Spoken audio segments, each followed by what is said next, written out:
Hey guys, thanks for tuning in. So we're here at the park with the HUBSAN X4 Pro lower base model quadcopter, smart quadcopter. If you missed the initial unboxing, inspection and setup, I'll have a card pop up here where you can click on that and get all the hardware. I go through it in more detail with some more close-up shots of everything and how it was all set up.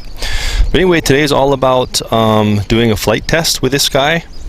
There's a controller here, and we're going to go ahead and we're at the park here, and going to do a flight test, put it through all of its paces here, all of its functions, and see how it performs. Got about maybe 5 to 10 variable winds here, just kind of fluctuating today. A real nice calm day today at the park. But anyway, I had this little 3S battery plugged in for a couple minutes. What I like to do is just kind of, if I'm going to fly, I go ahead and bring a backup battery and I just plug it in for a couple of minutes just to let the GPS update its almanac if I haven't flown for a day or two, and make sure everything's updated and it's going to acquire faster GPS lock when we do plug in the flight battery, so that we're not using the power from the flight battery when we're kind of getting that GPS all situated. And while I'm doing the flying, I'm going to go ahead and I'm going to be looking at the FPV screen as well, and also we're going to have the recording on the camera so you can kind of see how all that looks in the process of the review. So anyway, controller's on first, and then going ahead and plugging in the flight battery. So it's going to do its initialization. There's going to be a couple beeps, and on your controller you're going to see we have all of our telemetry information there. And it seems like with this one, every time you do start it up, it wants to calibrate the compass. So we're going to go through that compass calibration real quick. So go ahead and close up the battery tray here. Make sure you close it up so it's snapping in nice and tight. You don't want this thing to open in midair or anything. So all you're going to do with the compass cal is you're looking at the screen and we're seeing compass cal 1, and that means you just want to turn it like this about 2 revolutions until on the screen we're getting compass cal 2.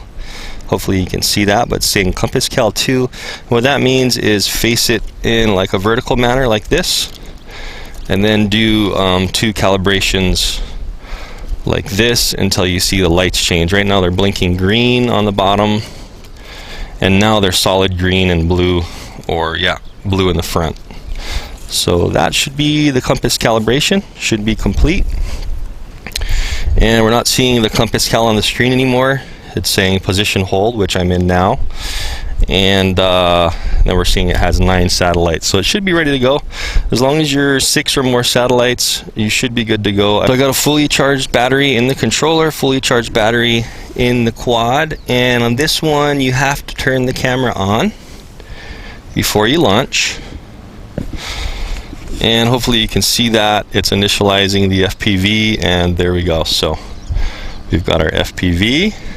So for arming on this one, you can either go both sticks to the bottom middle or outwards for arming. So I'm going to go bottom middle, and the props just spin up. Now this one doesn't seem like it will shut off the props after a while, so you got to be careful. Make sure that you're disarming every time and arming every time carefully.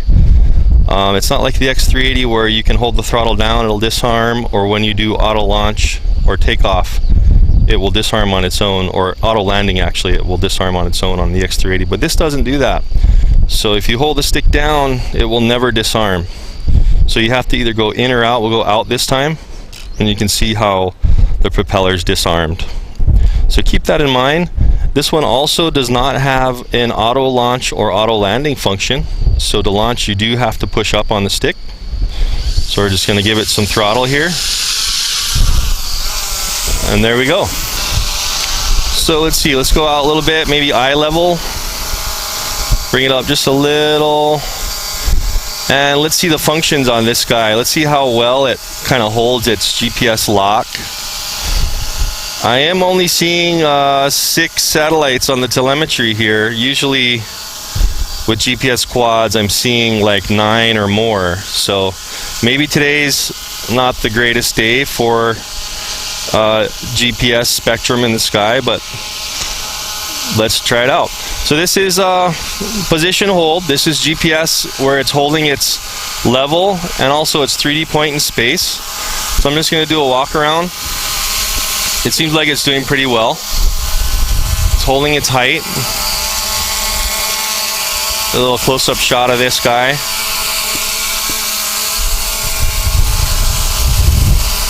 So it's doing really well. It's definitely comparable to all the other GPS quads on the market. There's a little breeze coming from my back now. So you can see with that breeze, it's starting to kind of move up and down a little and shake a little bit. So as far as for real stable video, you're probably going to want to get a better gimbal, but this is what the base model comes with. So this is what we're using. But it is holding its 3D point in space really well. No complaints. Now we're getting like a 15-mile-per-hour breeze from my back here, so it's trying to fight that and keep its point in space. Adjusting the pitch of that 1D gimbal here. You can see, hopefully you can see that video on the screen, down, up. It's really fast adjusting the pitch. So you can see some slight variation in the altitude, and that kind of is what happens when you have some wind blowing. It's going to do that off and on. Anyway, okay, so we're in GPS mode.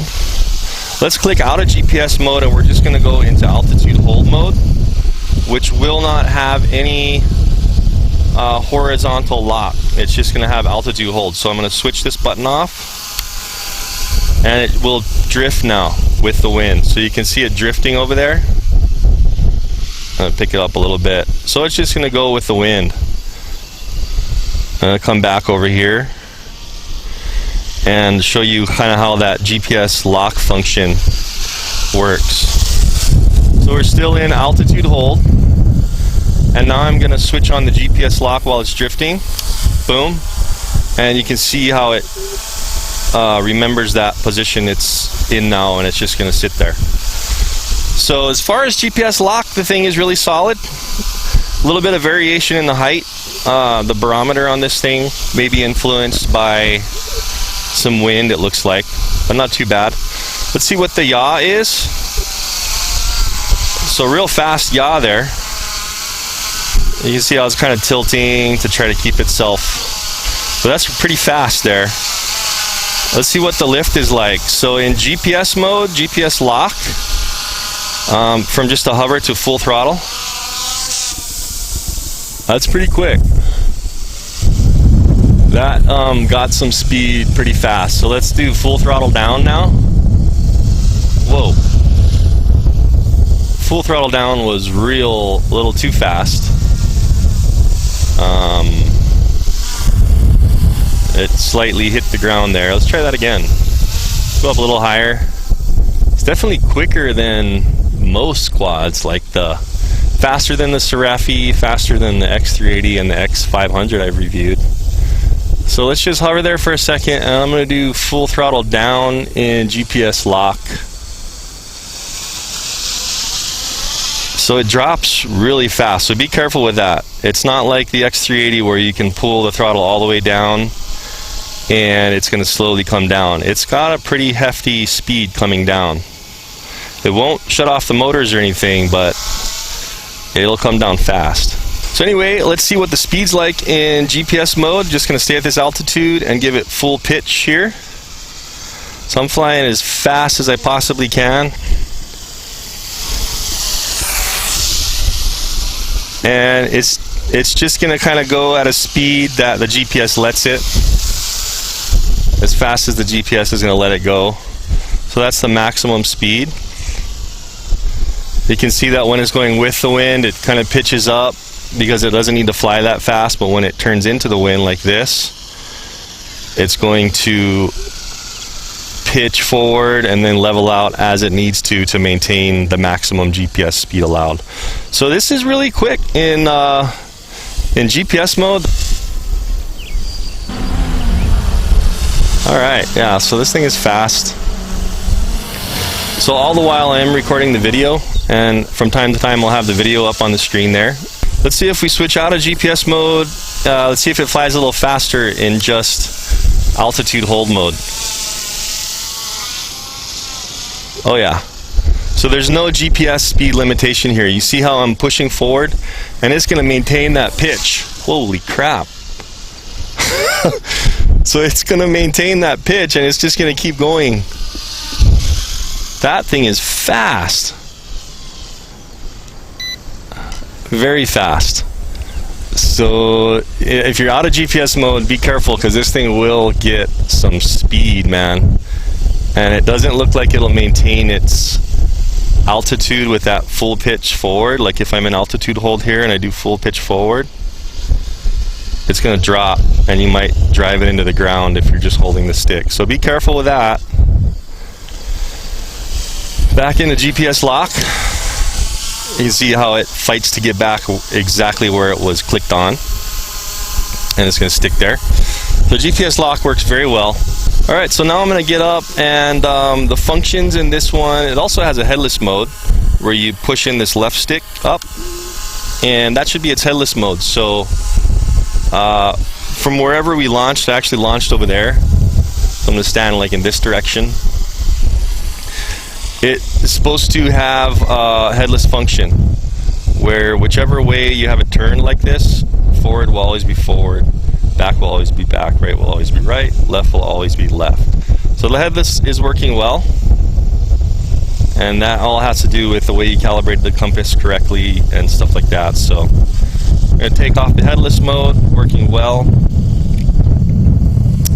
Let's get up high, get some view, see how the landscape looks with this camera, and then we'll do a return to home and see how all that that works. I'm going to take some snapshots of some photos as well. So let's get up there.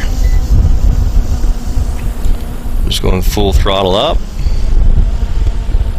and we can see here on the screen I've got a nice view, a pretty nice and bright view of the surroundings of Maui.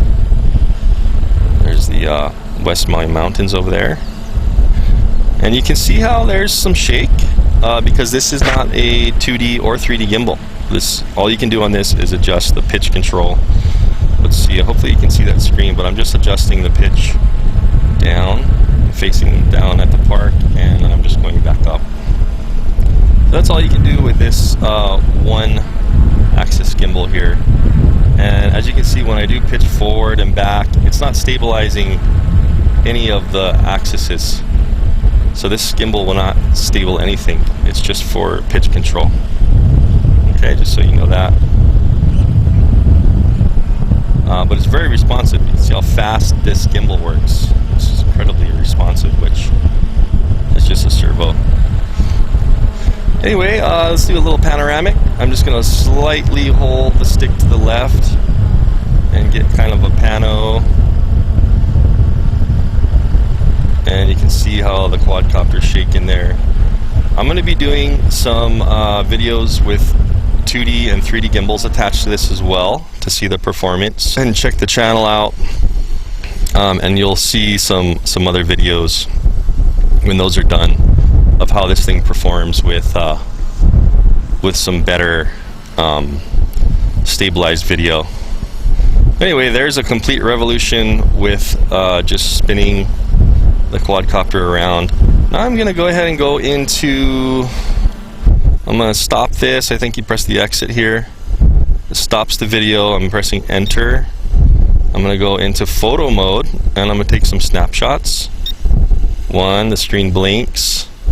Let's see, let's go like this. Take another one. And I'll have these popping up on the screen as I'm taking them. This is more towards Kihei side. So I'm going to fly out, I don't know, maybe 1,000 feet or so. Video is still solid. I'm going to let off the sticks here. And I'm going to go ahead and flip into return to home. So I'm flipping this button here up. And our screen here, we see it says return to home. And what this quad does is it's looking like it backs into its return to home position. So I'm just sitting here, and we can see it there coming back pretty speedy. It's reversing in. It's going to go over its launch point, which is there. It looks like it's slowing down. I'm not touching the controller at all. And once it's satisfied, it's going to start dropping. So it looks like it's dropping now. And let's see. So I can't, as it's descending and it's return to home, I can't control anything except the gimbal. So I have no pitch, roll, yaw, or throttle. So nothing at all I do except for the gimbal will control it. If I want to get out of return to home, I just click that off. But I'm going to see where it lands and how well it lands. So that was pretty good.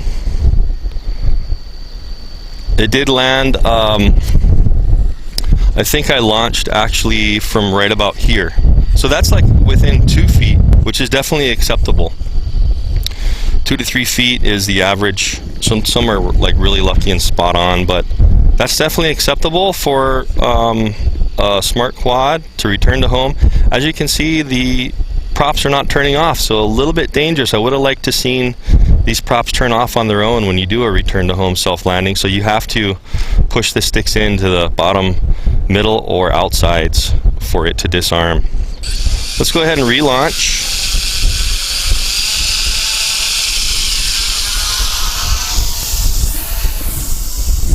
And I'm actually relaunching and return to home, so you want to click that return to home off before you launch. It seemed like I was still in return to home, and you could see how when I armed it and pushed the throttle up, it launched and started gaining altitude on its own, and it went back into its return to home phase. So be careful with that. Make sure you switch out of return to home whenever you want to disengage that, and don't relaunch and return to home. That could be dangerous. Alright, so I think that was basically all the functions of the craft. It's giving me a battery low readout and a beep once in a while. It looks like when the battery hits maybe 10.7 volts, it will give you a battery low little warning there. So let's see how long this lasts, kind of until it goes into its like forced landing. I think this one has a pretty long flight time of like 25 minutes with this setup. I don't have the parachute on, but I do have the camera and gimbal it came with, so, and I don't have the prop guards on, as you can see. So we should get some pretty good flight time. So just gonna fly around and just kind of see how much time we got.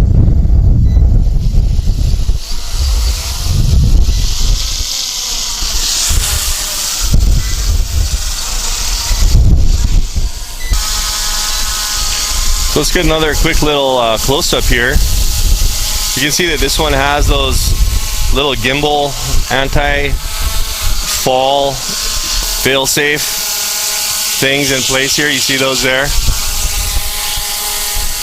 So I wouldn't recommend doing this. I'm just doing this for the review because I'm confident in this quadcopter right now. So don't reach in and touch like this, just in case something happens. You don't want to get your hands cut up in the propellers. It's very dangerous.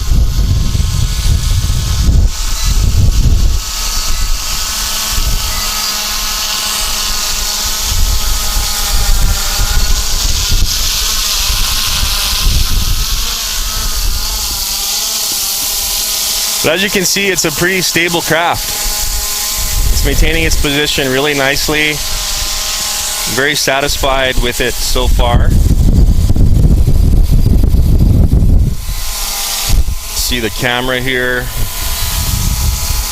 And another note too, the camera is actually charging. You can see that red light on the camera on the side. The craft is charging it from the flight battery onto the camera has a battery in it as well. And if the battery isn't charged, it'll keep charging it off the flight battery. But it's a good feature to have where, you know, instead of your camera running out of juice, it'll keep it powered from the flight battery. I'm gonna test the gimbal here. You can see how fast that is. That's unbelievably fast. And the rotation arc there goes all the way backwards. So if you're flying forwards and you wanted to check out what's going on behind you, just do one of these and you can see in the rear view mirror pretty much. Altitude hold and just do some quick flying. This thing is really fast, so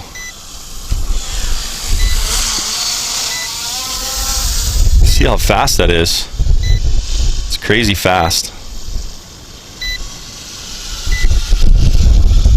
But just keep in mind, it looks like full throttle. If you're full throttling it and pushing full forward like that,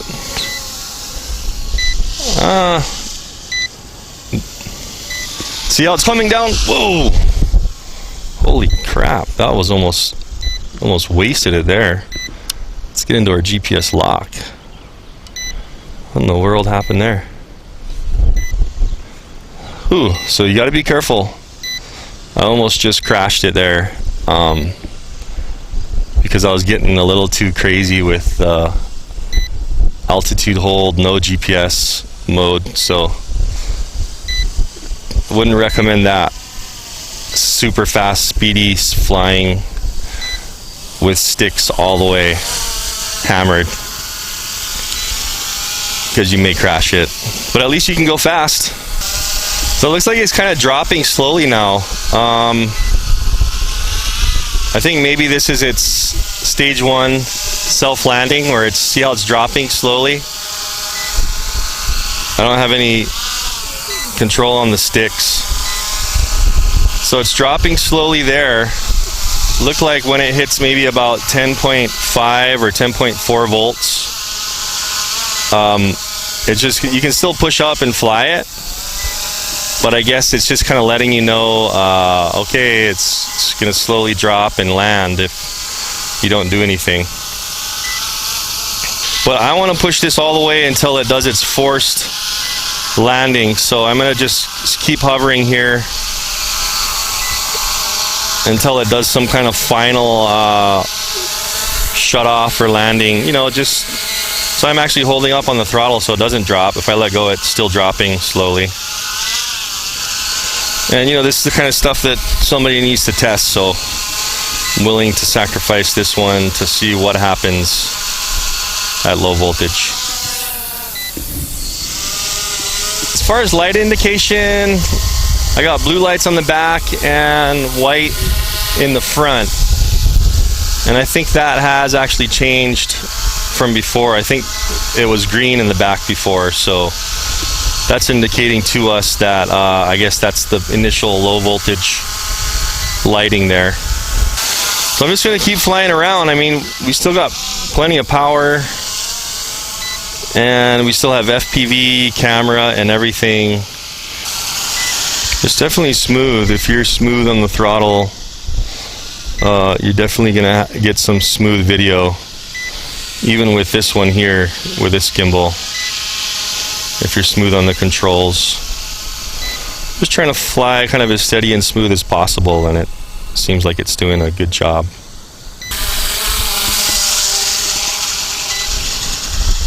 Alright, well, we're at 10.4, 10.3 volts, and we're still flying.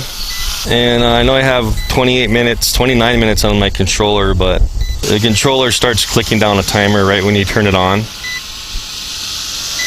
But it looks to me like this one is going to hold up to its claimed flight time of around 25 minutes with this camera combo on here. Still flying good. We're at 10.2-ish volts. Still just kind of pushing it until it does something like lands on its own. I think any minute now it's probably, there we go. So I'm full throttle up, and it's just going to go landing itself. I have no control of the throttle. And that happened at when the voltage here, the voltage has already gone up, but it seemed like when it went to like maybe 10.1 or 10.0 volts on the screen is when it just did its forced no more throttle whatsoever, low battery landing function. So that's good to know. And I'm at 31 minutes on the controller. I think I was talking for a couple minutes before we launched, so seems like the flight time on this is really good with this setup here. You're getting between 25 and 30 minutes for sure. But we do have to go ahead and disarm. Keep in mind that we're disarming because this one does not auto disarm. So cool, guys, so that was a great flight test with the X4 Pro base model. We're able to put it through all of its functions. It did really well. It has different functions than some of the other quadcopters I review. It doesn't have some functions they do, but it has some more functions than they do, so a little bit different. The cool factor of this one is it's got the fully built-in FPV system and all the telemetry on the screen, so if you do lose it, you've got those coordinates there you can see down there on the screen. And with this one, even though it powers off and you leave this screen on, it freezes the screen so you can go back and punch in the coordinates and find the quadcopter if you wanted to. You can see the video up on the screen of the built-in camera and how steady it was, how clear it was, and some of the photos that I actually took while I was up there, kind of high. But stick around for some more videos. I'm going to be putting a 2D and a 3D gimbal on this one as well, and possibly some different cameras, and see what kind of flight times we get, see how all the gimbal performs on this thing, and then do some other tests where I take it up the mountain here and do some range testing, like just fly out as far as it possibly can go with the stock controller, see when we lose range, and also see how the FPV does at really long range, and then possibly do some mods on this if I want to make it fly farther, do some mods on this for longer control and longer FPV. Alright, cool, so I hope you enjoyed the flight test. Don't forget to check out the channel, and also links down in the description of where you can pick this guy up if you are interested. It seems like it's a pretty solid option for an all-in-one FPV quad with telemetry, smart quad, and there are 3 different models you can choose from. This is the base model, and you can go up to a medium model and a higher end model, which has 3D gimbal and more of a touchscreen smart controller and all kinds of stuff. So I think it's a pretty good HUBSAN's first delve into the GPS smart quad is a pretty good candidate. Thanks for watching, and I'll see you in the next video.